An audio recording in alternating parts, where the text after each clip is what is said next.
Salam, hər vaxtınız xeyir. Biologiya 11-ci sinif kitabında çoxhüceyrəliliyə doğru yol mövzusunun sonunda verilmiş bu sxemin izahını verəcəm sizə. Həmin sxem səhifə 26-da yerləşir 11-ci sinif biologiya kitabı. Deməli, burada biz nə görürük? Ekariot hüceyrələrin ehtimal olunan təkamül sxemidir bu. Uşaqlar fikir veririksə, burada bizə verib probiont. Probiontun üzərində ulduz işarəsini görürük. Deməli, biz kitabın sonunda həmin probiont sözünün mənasını tapa bilərik. Probiont ilk heterotrof hüceyrə mənasını verir və probiont fikir veririksə burada, probiontdan 5 şaxə ayrılıb, həmin şaxələri oxlarla göstəriblər. Bu, probiontun təkamül edərək verdiyi şaxələrdir, təkamülünü əks etdirir və bu şaxələrin uzunluqları bir-birindən fərqlənir. Birinci, üçüncü və beşinci şaxələrin uzunluqları təxminən eynidir. Bu, o deməkdir ki, həmin bu şaxələrin sonunda gördüyümüz bu canlılar probiontun təxmini eyni dərəcədə, eyni qədər təkamülün nəticəsində yaranıb. Lakin yaşıl bakteriya nisbətən az təkamül nəticəsində yaranıb.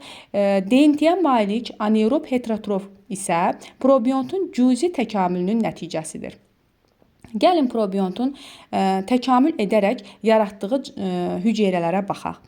Probiont təkamül edərək, buradan biz deməli oxun istiqamətinə baxırıq. Sproxetə oxşar bakteriyaya çevrilib. Uşaqlar, sproxetə oxşar bakteriya mənası spira əyri yun, xote uzun tük deməkdir. Bu bizim kitabımızda yoxdur.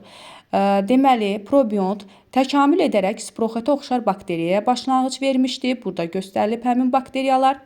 Çox cüzi təkamül edərək, bax görürsünüz bu oxun istiqamətini, DNT-yə malik anaerob heterotrofa başlanğıc vermişdi. Sonra probiont təkamül edərək aerob bakteriya, oksidləşdirici bakteriyaya başlanğıc vermişdi. Probiont yaşıl bakteriyaya başlanğıc vermişdi. Probiont aerob bakteriyaya başlanğıc vermişdi. Burada aerob bakteriya sanki bizdə bir kör şaxə kimi olacaq.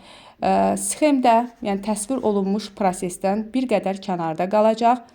Deməli, probiontun təkamül edərək yaratdığı, cüzi təkamül edərək yaratdığı DNT-yə malik anaerob heterotrof növbəti görəcəyimiz ilkin ekariot hüceyrə və ilkin heyvan hüceyrəsi və ilkin ekariot bitki hüceyrəsi üçün bir növ qablaşma rolunu oynayacaq.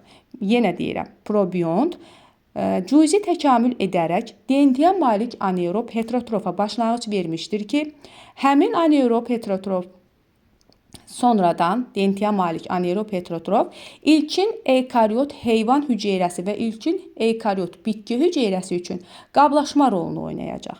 Və həmin hüceyrələrdə biz uşaqlar nüvə görürük, hər iki hüceyrədə bənövşəyi rəngdə. Bəs həmin nüvələr necə olur, yaranır? Həmin nüvələr elə bu DNT-yə malik anaerob heterotrofun DNT-sinin formalaşıb nüvəyə çevrilməsi nəticəsində yaranır. Deməli, DNT-yə malik anaerob heterotrof qablaşma rolunu oynayır burada qeyd elədikdən sonra. Biz baxaq, probiontun müəyyən qədər təkamül edərək aerob bakteriya, oksidləşdirici bakteriya başlanğıc verdiyini burada biz görürük sxemdə.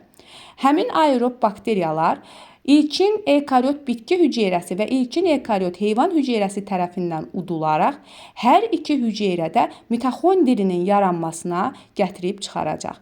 Deməli, həm ilkin ekariot bitki hüceyrəsində, həm də ilkin ekariot heyvan hüceyrəsində mitoxondri həmin hüceyrələrin aerob bakteriya, oksidləşdirici bakteriyanın udması nəticəsində yaranır.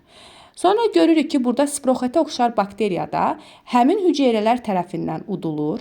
İlkin ekariot heyvan hüceyrəsində də, ilkin ekariot bitki hüceyrəsində də biz qamçıları görürük. Həmin qamçılar sproxetə oxşar bakteriyaların bu hüceyrələr tərəfindən udulması nəticəsində yaranır. Biz də bilirik ki, ilkin ən qədim canlılar qamçılılar olmuşdur. Və burada biz həmin qamçıları görürük.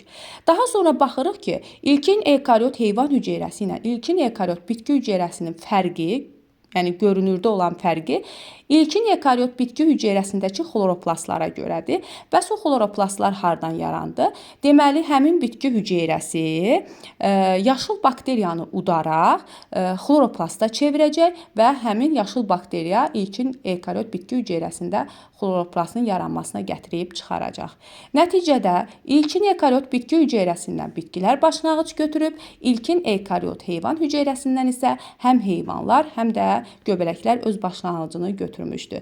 Və görürük ki, probiontun təkamül edərək yaratdığı bu 5 şaxə ki var idi, DNT-yə malik anaerob heterotrof, spiroxeta oxşar bakteriya, aerob oksidaşdırıcı bakteriya və yaşıl bakteriyalar bu prosesdə iştirak edir. Lakin aerob bakteriya sanki burada bir kör şaxə kimi qalır və ilkin ekariot bitki hüceyrəsinin nə də ilkin ekariot heyvan hüceyrəsinin yaranmasında iştirak etmədi.